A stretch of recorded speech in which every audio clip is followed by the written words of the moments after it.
All right, let's call this to order then. Yeah, Jeff, you can be the chair since Daryl's not here. All right, approve the minutes of last month's meeting.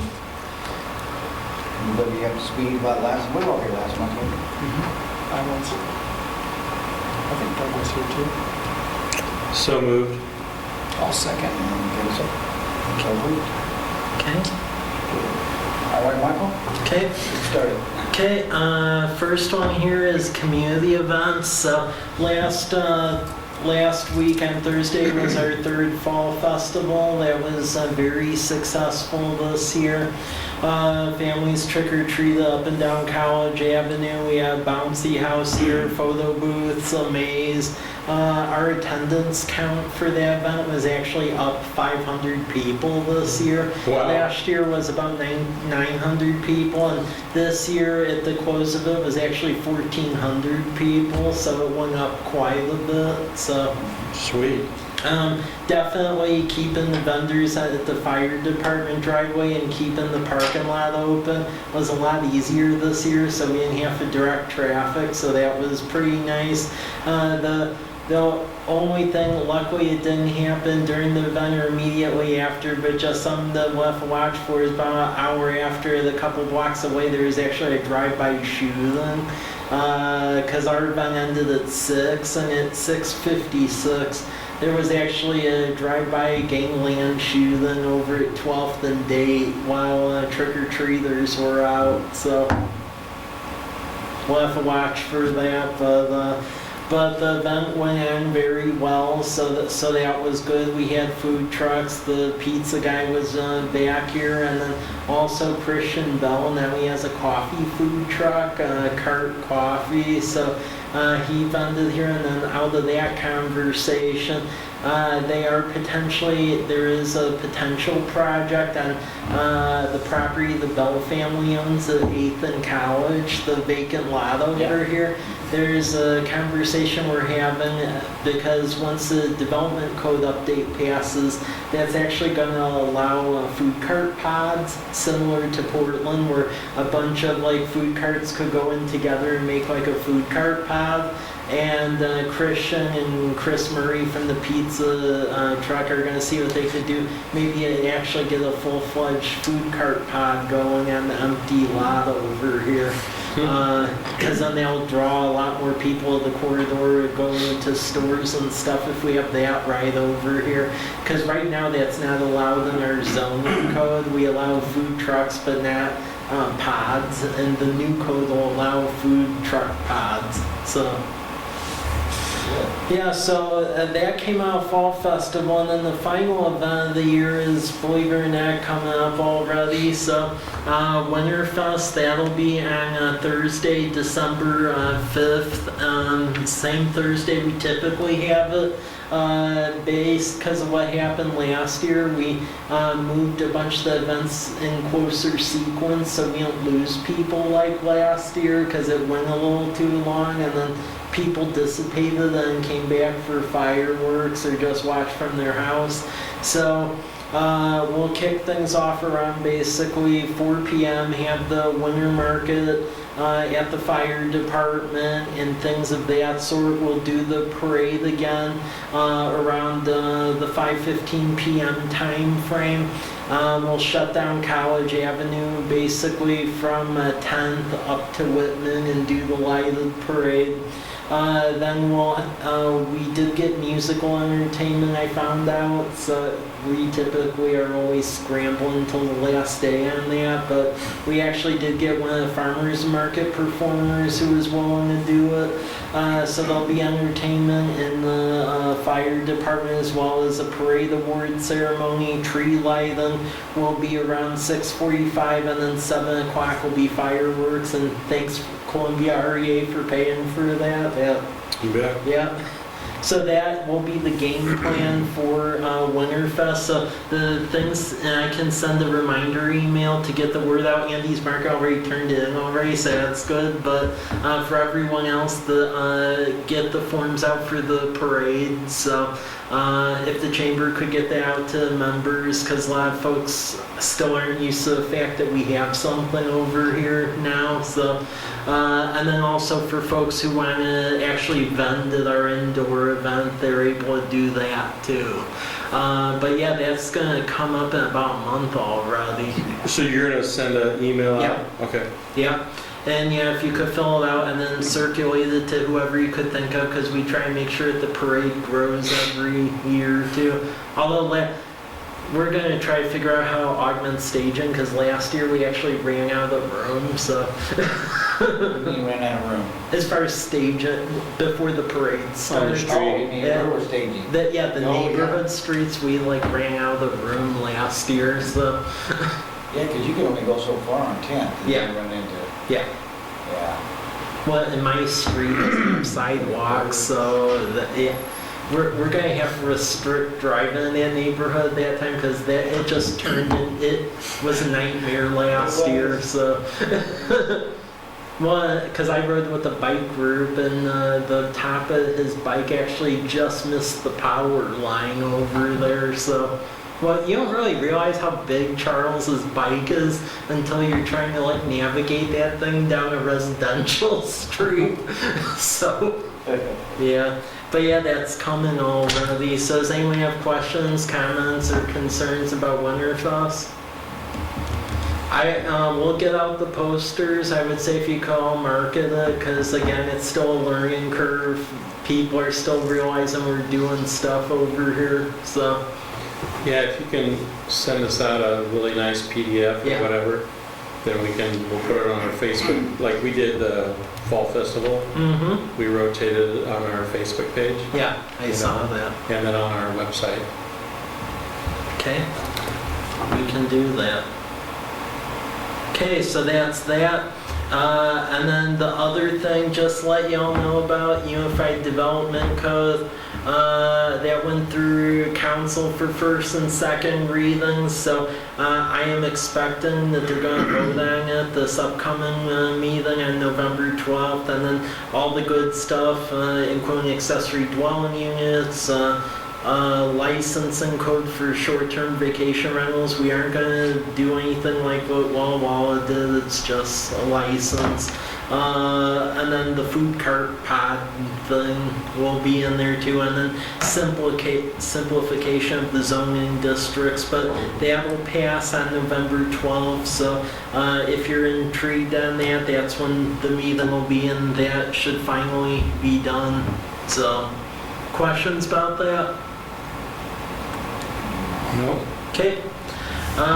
Next item to go through is the Downtown Catalyst Incentive. I introduced that the last couple of meetings and asked for you all to look at it, and this is basically a self-made incentive program.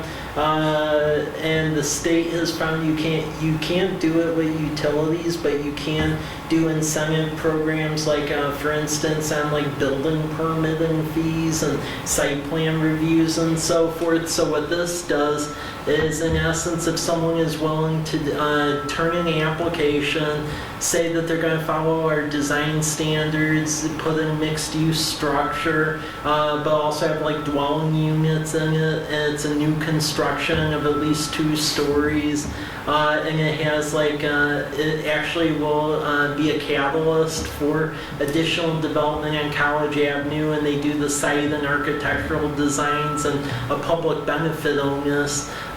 This body would essentially rank the applications, and then if you deem that a project essentially fits all components, that recommendation would go on to City Council, and they could recommend either to do a full or a partial waiver of permitting fees. We have this capped at where it would be a project a year, because we don't make that much money to begin with on this, so just to be realistic, it can only be a project. we aren't like Ferndale where we can do multiples of it. The area that needs the most help, which we want to narrow it to, is the College Avenue corridor, which is right here. So basically the business districts between Blaylock and Whitman, and then 4th, and then top of the hill at 13th. And yeah, it would just be a process every year where folks could essentially turn in the applications between January and May of every year. This body would review them, recommend which one gets funded, then it would go to City Council and they would make that determination. But this is just an innovative way to essentially try to do an incentive to encourage a development. It has public art and other components that fit like what our design guidelines are for the corridor. Really good. I had 2 questions. Yeah. So it limits it to 3, so is that 3 per year? So it's not 3, it's actually 1 project a year if you take a look at it. Oh, so 1 project a year yeah, for 3 years. 1 project and it would be in perpetuity, so it goes beyond 3 years, it would be a project a year. The Ferndale one I initially borrowed from, they had 3 projects a year, but if you look at their budget, they could afford 3 projects a year. We can't afford 3 projects a year. So it would be a project a year, I believe we could swing, but it would be in perpetuity. And then I noticed that there's language in there that if a project is approved and it goes through, Yeah. but then they deviate from that later and change things, Yeah. take some of the housing out of it, that it could then be deemed ineligible. Yeah. So do they pay the fees up front and then get refunded once the project is complete? Is that So essentially the idea here, because with a lot of developers, cash flow is an issue. So with this, it would be where if this was granted, they wouldn't have to pay either a percentage or the whole thing based on what this commission and ultimately City Council decides.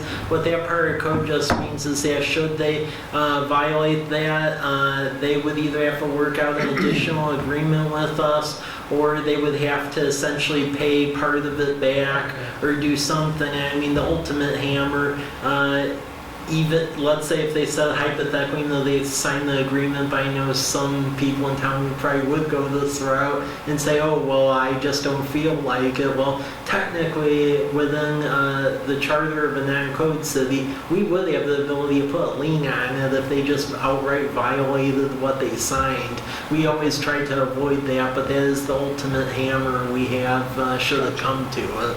Okay. So yeah, that's basically the premise behind this. So you're still working on details on, do you have anything in the works that might? No, Okay. no. I mean, if you all recommended this, I would work on the form for it and then push it through council. So I mean, from the code standpoint, it's the maturity. Where if you're all comfortable with it, you can vote to recommend it, and we'll go forth. Okay. Well, should we have more board members and we kind of vote on that, or just go with what we got? We have the quorum, so I mean, legal, it's really what you feel comfortable with. Legally, we have the number, so. Well, I vote yes. I'm good with it. Yeah, I think it makes sense. Okay, well, if you want to call to a form, we can't do an official, so. Mr. Chairman, I move that we approve this catalyst motion. I second. All in favor? Okay, thank you. Okay. Reports, this is just something to take a look at. As you recall, and I'm not going to go through this because otherwise we could sit here an hour and a half and go through it because it's really long. But every year we put out a capital facility plan which says the projects we would like to tackle, and that ranks them high, medium, low as far as funding goes. Not everything we'll do, but this is just a pathway to get stuff done. It's still a very, luckily the amount of projects that we have to do has gone down a little bit from the previous years. It's still expensive. If you look at the total hanging out there. It's still about like 76 million in projects. That's down from about 82 million last year, so it is going the right direction, although it's still out there. The ones we're trying to wrap up is the replacement drinking water wells number 1 and 2. The hole is in the ground on number 1, and then we have the loop line completely done. We're just ordering the mechanical equipment, so they'll be done, I'd expect, by April. Well, number 2, they've hit a bunch of really weird rock in the ground, so that's really slowed progress. They're down around 650 feet, and it messed up 2 of their drill heads. So we're hoping they all get done next year, but well, number 2 has some challenging ground. Southwest wastewater trunk line. That's about $5.5 million. We're trying to link up the property owners to a developer who would do that, because then we wouldn't have to pay prevailing wage. If that becomes too problematic, we can do that. We can essentially get a grant and then bond the remainder, and then do per acre assessments to get the money back. But it would be cheaper for them to get a developer, so that's what we've been telling the landowners. But it's really in the entire city's best interest to get that trunk line done, because right now we're about tapped out on capacity for everything south of the hill on 12th Street. So even getting hot beef and then the Burger King in there, that's pretty much going to put us at the capacity. So we're going to have to do it regardless. Treatment plant, overall, that's about a $20 million project, but the first installment is next year, which we got a grant for, and they'll be to essentially do the final planning for and engineer and design for what that treatment plant will look like. And then the heavy construction will occur in 2021. Lamperti and Meadowbrook, we still have the grant to resurface Lamperti, and we'll issue the bid on that so we could get better rates in the winter. And then Meadowbrook, we believe we're sitting pretty good to get a grant for that as well. So we're going to try to pair the two where we can get it resurfaced around the same time. So do you have to grind, or do you just do an overlay? It's a grind and an overlay, and we're also going to have to take out some trees and replace them, because they just put really bad trees that aren't native to the area, and it shifted all the sidewalks. And we're also going to have to replace sidewalk panels, because some of those sidewalk panels, the trees have completely heated the panels up like about 45 degrees. So we're going to have to do a lot of spot treatments.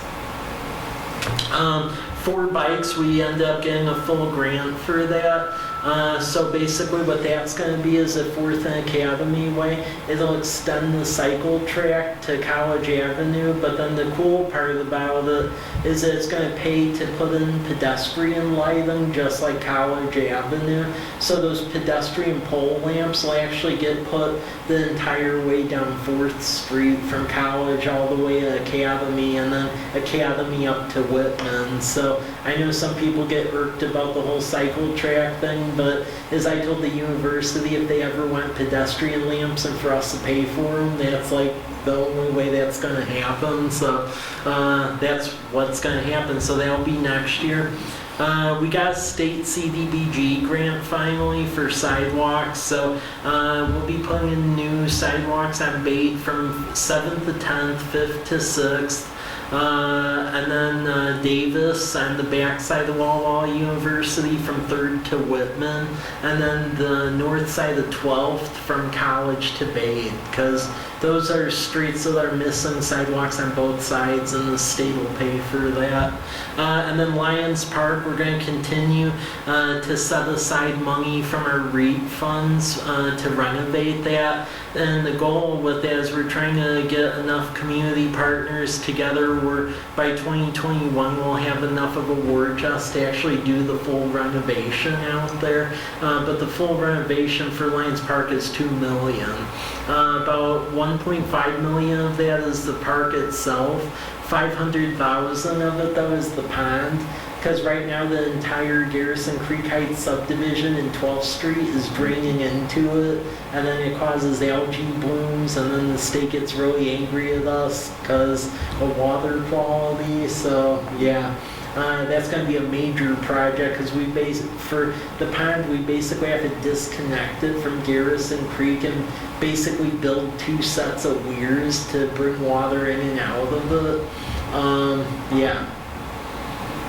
Yeah, so that's good, and then about another 500,000 of the 1.5 million remaining is like the splash pad, because we want to do a splash pad, but that's about another 500,000. So that's going to be a very expensive project.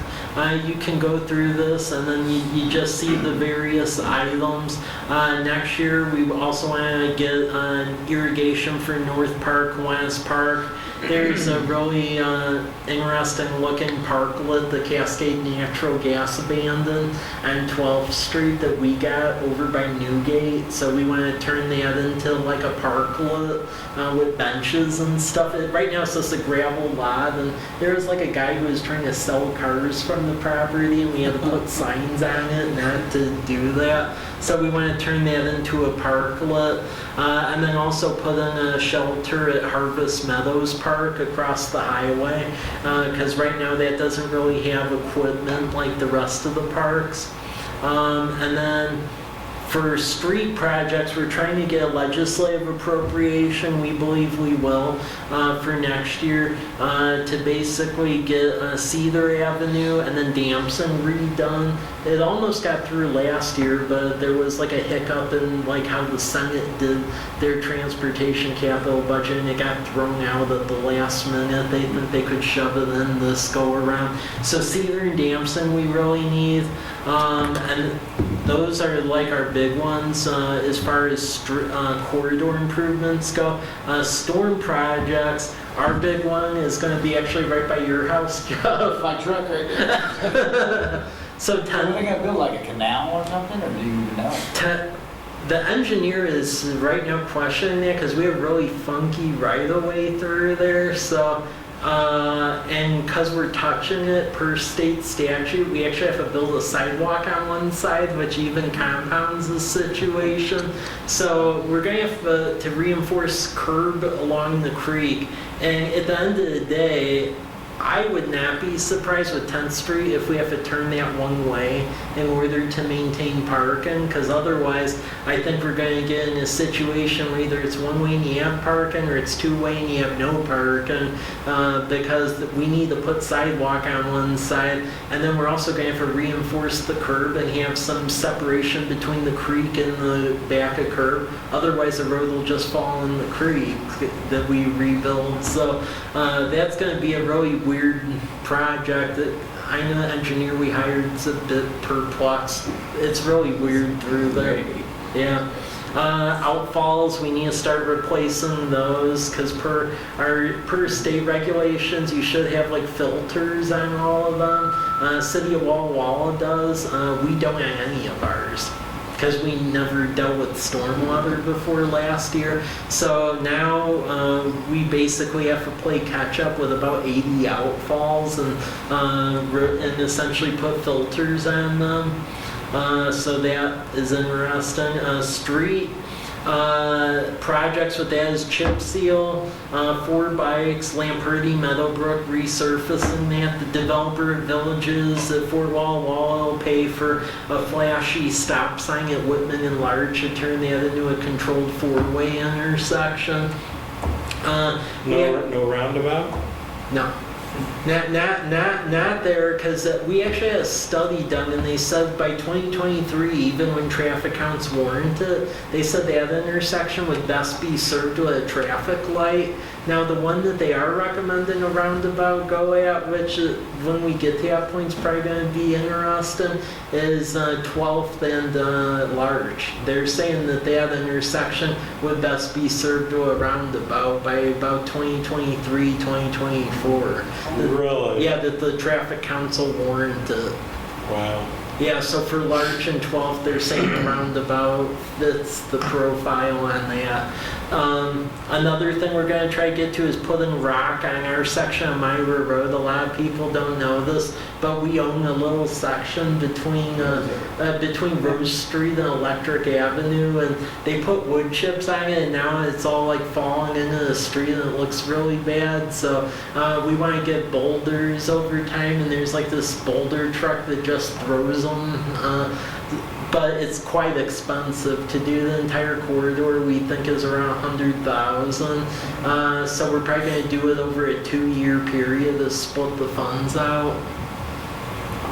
The sidewalk project, that'll happen next year. And then additional signage at C Street and Myra Road to make sure traffic keeps moving. Because as you saw in the paper today, there'll be additional traffic out there because Goodwill just officially closed down the property that John Stager had out there. So that's going to be like a Goodwill superstore behind Banner Bank. So there will be additional traffic. And then resurface Evans, because if you've ever been on Evans as of late, that's getting really beat up over there. Yeah, that's the old waste can. Yeah. Yep. So, and then there's other projects for the next 5 years. Wastewater, the big ones, is the treatment plant. Over the next 6 years, it's estimated that per state order, we're going to end up having to spend about $20 million out there with what's coming down the pike. The southwest trunk line's about 5.5. The plans will be done by next April for construction and that, and then start to deal with sewer lining because there's several wastewater lines that aren't really in the best of shape we want to deal with. And then water projects, finishing up wall number 2, wall number 1. We have a grant in to put a solar array next to well number 2 so we could make some money on that. And then also start dabbling with engineering for a water storage tank because we should have enough water to get through 72 hours here, and with the current water storage we only have 20 hours of water, so that's not good. So and then starting to replace our water mains. But that is the estimate projects. Take a look at it, because just like in previous years, the next month's meeting, I'll ask for a formal recommendation on this from this body. Priorities? Of this plan in general, yeah. Do anyone have questions on this, or?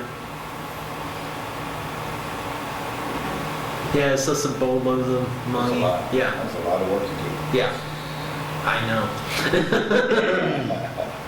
Okay, so take a look at that. And then the last thing for the evening is development activity, just so you're aware of what's going on there.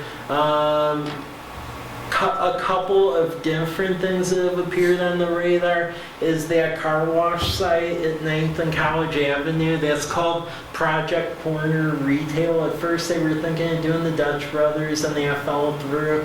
Then Domino's, the franchisee, got all weird. So now they're talking to other like retailers that just need like space. So the owner wants to actually just build a building that fits our design guidelines. So they're going to look at just demoing the car wash and building retail frontage right up along the sidewalk. So that's what's going to be happening on that one. Then a couple of new ones, Project Idaho. There's actually a credit union that's like in hyper-growth mode out of like northern Idaho that's been growing all up through like Pullman and Clarkston, and that apparently they want to do a branch now here in the Meadowbrook area. So we're working with them on that. Hop Thief, they're actually ahead of schedule, so that looks like it's probably going to open up before Christmas now. So they're doing real good. Then the hotel back there, they're just working on some last minute agreement stuff, but it looks like that's going to go through, so that'll be a good thing. Project FM, which everyone knows what that is, that we've been achieving all their benchmarks, which they're happy about. So as long as we get the engineering done when we said, and then get the line built, next summer, then they'll move ahead on the purchase of their property. But at this point, it's really contingent on everything falling into line with us. Human Being, that's now being built right behind Home Depot, so the skeleton of the building's already up. That should be opening soon, in no time. Project BK, I can actually say what that is now, because the lease is done on that. That's Burger King, so that's going right basically next to Hop Thief back there. So that'll be happening soon as well. Yeah, and just a lot of stuff like that. And then Goodwill, that officially they closed on that property, so that's good. So the plan there is they want to move from downtown Walla Walla by March of 2021, and they actually want to start turning ground this upcoming summer already. So they're basically on fast track because I guess the Penrose Hotel needed their parking back, and they had no parking once the contract on that was ripped up, so that forced their hand. Plus, they can basically double the size of their footprint on this. And then Project Flight, Martin Airfield, that's owned by Corliss, and there's a lot of interesting stuff that's being said out there, so we continue to monitor that. Because, as you may recall, originally we weren't planning to like put infrastructure out there. That's going to make stuff very interesting because we don't have water storage out there. We don't have a lift station out there. So with what's being talked about, you need all of that, and he would be the only one benefiting from it. So he needs to put it in. So there's a lot, but he owns all of it now. So that's going to get interesting to see what happens out there.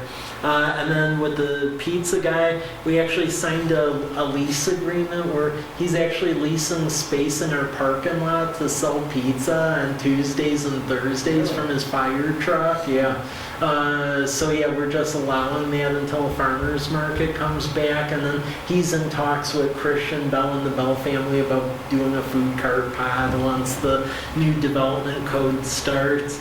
Residential side, Homestead is going. Phase 3D is about done. The park actually got dedicated and the park exists, which there were many times I was questioning if I'd ever see the day, but it's there. There are a lot of people too. I know. We are working with them on a stormwater agreement though, because they hit like a groundwater deposit out there. So not only do they have stormwater, but there's like water bubbling out of the ground by domes. So they're going to have to build like a dual system. So they have like a stormwater detention basin, but to deal with the groundwater, they're actually going to have to keep it like separate with like underground tanks. So they're going to have to do like a dual system out there. It's really strange, but yeah, they hit like a groundwater thing where it was actually like filling up the pond just from the groundwater. So that's happening. Villages of Fort Walla Walla, there's been a delay on that. We're waiting to hear from the developer what's happening. They own the property, so I mean, they're out all the money on this. I don't know what they're doing, but I talked to their engineer and they just said they were on a little bit of a delay with it, but they're going to be ordered to continue it soon, so I have no idea. Stepper Edition, C Street in Della, there's apartments being built there. That's going pretty good. Country Estates, they're just trying to figure out how many double wides they could fit in where the poor farmhouse was, but there's a creek running through there, and there's setbacks associated with it, so that's making that a bit interesting. Sermon property across from Wenzel Nursery, that passed the fire test, so the plan is they're going to knock down that U-shaped house next spring on Spitzenberg, and then they want to do 3 sets of 3-story apartment complexes, so basically 3 buildings back there. So that's going to happen. And then the Muri development with Mark Muri, that's happening on 12th. out past like Bade, and they're currently improving 12th Street, and that's gonna end up being about 12 homes out there, and then Davis will continue down there. And then Stone Creek development, that's basically waiting for the lift station and the trunk line. Hanby, we're reviewing plans, but there'll be an additional apartment complex right up on top of the hill to the rear.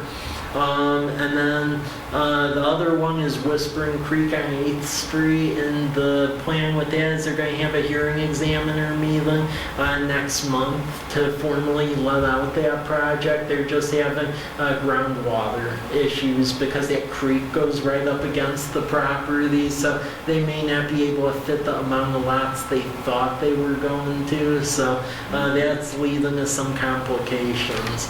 So that is the projects going on. Any questions on that? You do have a lot of projects. Yeah. Wow. Okay, well, that's all I got for tonight. All right. You guys got anything? Well, let's adjourn this meeting. Yep. Yeah. We will adjourn again next, December. yeah, December. Yeah. Thank you, Mike. Yeah.